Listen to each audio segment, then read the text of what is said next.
2026 ही परीक्षा रद्द करण्यात आलेली आहे। नीटच्या पेपर फुटी प्रकरणी सीबीआय चौकशीचे आदेश देण्यात आले।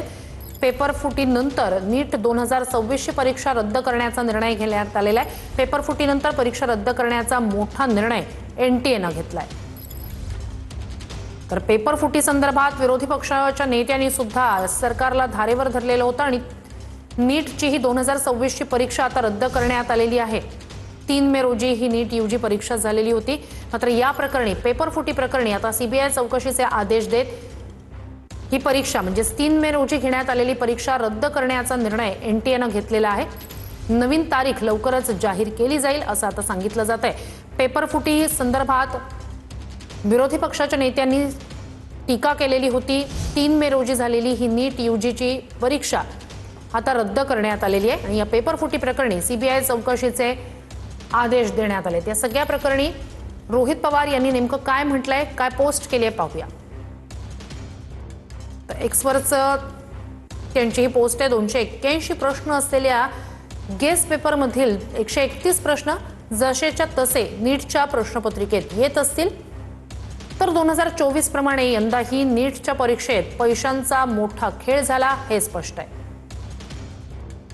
गेल्या आठवड्यात महाराष्ट्रात देखील असाच प्रकार एसआरपीएफ परीक्षेच्या संदर्भात झाला होता।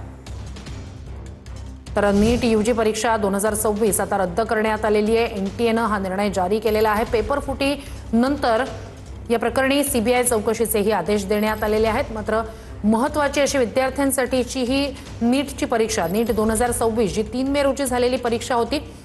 व्हॉट्सअपद्वारे त्याचे पेपर व्हायरल झालेले होते। या प्रकरणी विरोधी पक्षाच्या नेत्यांनी सुद्धा टीका केलेली होती।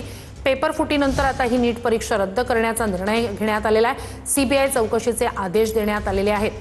तर 3 मे रोजी झालेली ही नीट यूजीची परीक्षा रद्द करण्यात आल्याचा निर्णय एनटीएने जारी केलाय।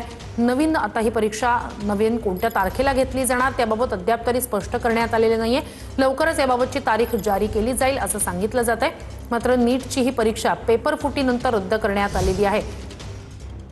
सरकारी पातळीवरून घेतल्या जाणाऱ्या विविध ज्या काही परीक्षा असतात, स्पर्धा परीक्षा, त्या परीक्षांमधले पेपर फुटी, त्यात होणारे गैरप्रकार याबद्दल सातत्यानं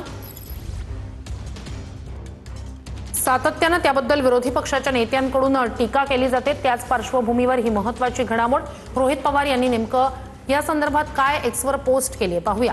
281 प्रश्न असलेल्या गेस्ट पेपर मधील 13 प्रश्न जसेच्या तसे नीटच्या प्रश्नपत्रिकेत येत असतील। 281 प्रश्न असलेल्या गेस्ट पेपर मधील 131 प्रश्न जसेच्या तसे नीट परीक्षेत येत असतील तर 2024 प्रमाणे यंदाही नीटच्या परीक्षेत पैशांचा मोठा खेळ झाला हे स्पष्ट आहे। गेल्या आठवड्यात महाराष्ट्रात देखील असाच प्रकार एसआरपीएफ परीक्षेच्या संदर्भात झाला होता। ठराविक दलालांच्या पैशाच्या खेळात विद्यार्थ्यांच्या स्वप्नांची राखरांगोळी करून त्यांच्या आयुष्याचा खेळ करणं योग्य नाही। तपास यंत्रणांनी या प्रकरणाची गंभीर दखल घेत कठोर कारवाई करावी ही विनंती असं रोहित पवार यांनी एक्सवर पोस्ट केलेली आहे।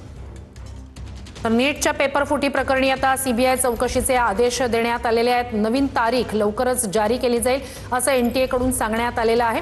पेपर फुटी संदर्भात सीबीआय चौकशीचे सुद्धा आदेश देण्यात आलेले आहेत। तर एकंदरीतच पेपर फुटीनंतर या संपूर्ण नीट परीक्षेच्या आयोजनाबद्दल आणि संपूर्ण प्रक्रियेबद्दलच विरोधी पक्षाच्या नेत्यांनी सवाल उपस्थित केलेले होते। आता ही नीट 2026 ची परीक्षा रद्द करण्यात आली आहे।